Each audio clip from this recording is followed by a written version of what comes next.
Hey there, and welcome to this week's edition of The Wrap. This week had a bit of everything: dodgy diet drugs, dry skies, and another Zuma climbing the MK party ladder. Banyana Banyana thankfully brought some good news by booking a Wafcon quarterfinal against host Morocco. We also unpack Parliament suspending 2 MPs, Tyla juggling tour drama and rap beef allegations, and why the arrest of Julius Mkhwanazi raises uncomfortable questions about 4 years of delayed accountability. Abroad, a US official presented an AI-generated map that appeared to play musical chairs with African countries, while a chunk of a SpaceX rocket finally crashed into the moon. Technology still needs supervision. Before we begin, send this to someone who wants to stay informed but does not have the emotional capacity for 47 headlines before breakfast. Send them over to explain.coza/subscribe. So let's unpack this week's wrap, brought to you by myself, Rashni Pillay, and the Explain.Coza team. First up in your national news, the Western Cape has recorded its driest July in decades.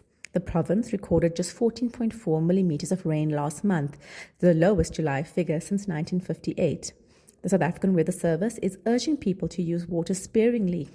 Cape Town residents have not forgotten the threat of day zero and know how quickly please save water can turn into shower timers, dead gardens, and heavy restrictions.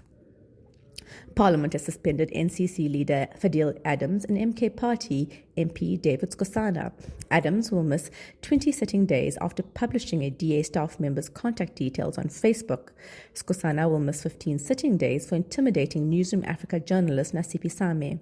He also received a 15,000 rand fine because he did not disclose that he is a director of a communications company. Both MP salaries are reduced while they're suspended. Parliament says both cases breached rules designed to protect its integrity. South Africa's weight loss drug boom is dangerously skinny on regulation. Unregistered products, including retatrutide, a drug still in clinical trials, are being sold through pharmacies, gyms, salons, and online sellers. Authorities suspect some are being imported from China and estimate that about 230,000 South Africans are already using off-brand weight loss medication. Regulators have a sober warning that summer body could come with a very hefty health bill. Tyla has had another busy week, this time for reasons beyond her music. Our girl is not just dropping hits anymore. She also has to manage diplomacy and rap beefs. On Friday, the star quietly removed Lagos from her A-pop world tour after backlash linked to recent immigration tensions between South Africa and Nigeria. By Sunday, she was putting out another blaze. On the YouTube series Feeding Starving Celebrities, Tyla denied Young Miami's claim that she stole from the rapper to create the song Chanel. And finally, in your national news, Banyana Banyana is through to the Wafcon quarter-finals. Mkhwanazi scored the winning goal as South Africa beat Burkina Faso 1-0, finishing second in their Women's Africa Cup of Nations group. Next up, they face hosts Morocco on Saturday at 10 p.m. South African time. One more win not only sends Banyana into the semi-finals, it secures them a place at the 2027 Women's World Cup. Ladies, we're all rooting for you. In your international news, Iran claims a Strait of Hormuz shipping deal is close. Tehran says talks with Oman are nearing completion, although neither Oman nor the US has confirmed an agreement. The strait normally carries about a fifth of the world's oil. Reopening it could ease pressure on fuel prices worldwide. But major questions remain over how much control Iran would gain over passing vessels, and until the other parties confirm the terms, this remains Iran's version of events rather than a done deal. A senior US official used an AI-generated map of Africa at a global AIDS conference. The mistakes were glaring. For instance, Nigeria was in the Sahara and Mozambique in the Horn of Africa. Officials called it an unfortunate error. That's diplomatic speak for, oh no. AI may save time, but it can also confidently produce nonsense. At a major international health event, a basic error like this can distract from serious discussions and damage credibility. Use technology, but maybe check the work before presenting the wrong Africa to Africans. SpaceX's missing rocket seems to have finally found parking on the moon. The rocket was launched in January last year, but a large segment weighing around 4,000 kilograms was left drifting through space. Scientists say it slammed into the lunar surface on Wednesday. A Chilean telescope detected a debris plume, and other telescopes have provided evidence of the rocket's trajectory. The crash highlights what can happen to rocket parts left drifting in space after missions end. Zimbabwe has a new dinosaur on the family tree. Scientists identified Musango Matusadenonensis, I hope I said that right, from fossils found near Lake Kariba in 2018. The 210 million year old relative of giant long-necked dinosaurs stood about 4.5 meters tall and weighed roughly 222 kilograms. It is only the fifth dinosaur species named from Zimbabwe. Africa's dinosaur record remains underexplored, and researchers say more species may still be waiting to be discovered. China's biotech race has made lab monkeys luxury items. A trial-ready monkey in China can now cost about 26,000 US dollars. That's around 424,000 rand. Demand has surged as Chinese biotech companies race to develop new medicines, while supply cannot keep up because raising suitable monkeys takes years. Some studies are reportedly being delayed. Primates are often used to test drugs before human trials are undertaken, so shortages can slow new treatments and raise development costs. The boom is also intensifying pressure to find reliable alternatives to animal testing.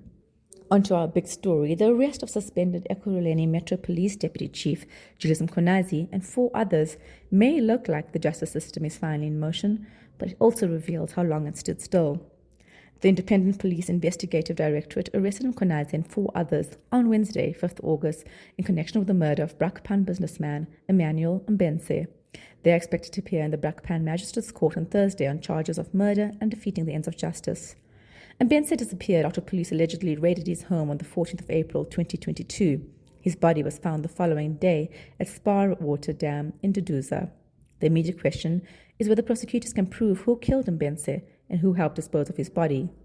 The biggest question is why this case took 4 years to reach this point. IPID completed its investigation and sent the file to the Director of Public Prosecutions only in February this year. It also recommended that the police and EMPD begin disciplinary proceedings against implicated members. Under the IPID Act, employers are supposed to institute those proceedings within 30 days and report on their progress. The case gained national attention after evidence about Mbense's death emerged at the Madlanga Commission in November last year. A man identified at the commission as Witness D alleged that Mkhwanazi instructed him to dispose of Mbense's body. Mkhwanazi denied involvement when he later testified. Those conflicting versions must now be tested in court. But a public commission should not be required to make an old murder investigation impossible to ignore. Commissions can expose patterns, protect witnesses, and force institutions to explain themselves. They should not become emergency engines for cases that police, watchdogs, prosecutors, and employers were already responsible for handling.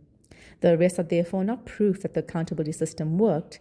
At best, they show that the system eventually responded after years of delay and following intense public scrutiny.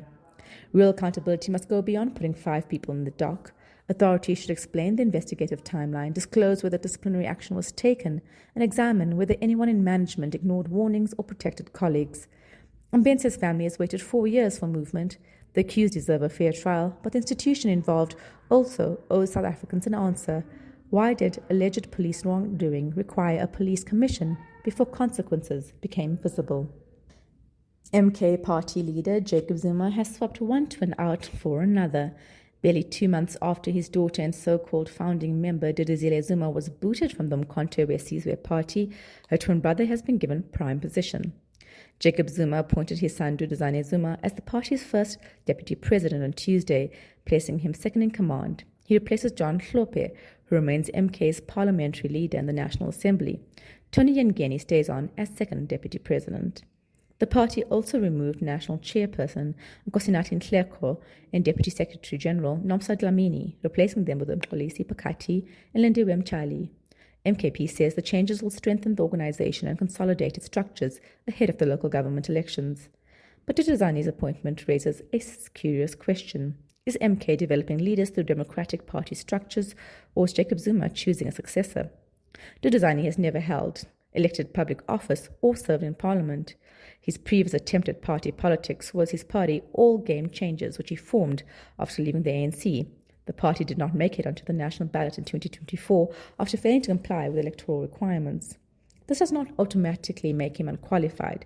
Political parties routinely appoint people who have not served in government, and Duduzane now has an opportunity to prove that he offers more than his surname.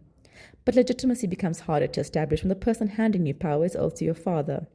MKP has also not built a reputation for slow, predictable leadership development. It has had 8 Secretary Generals since its formation in December 2023, while senior officials have repeatedly been appointed, removed, and sometimes returned to their post.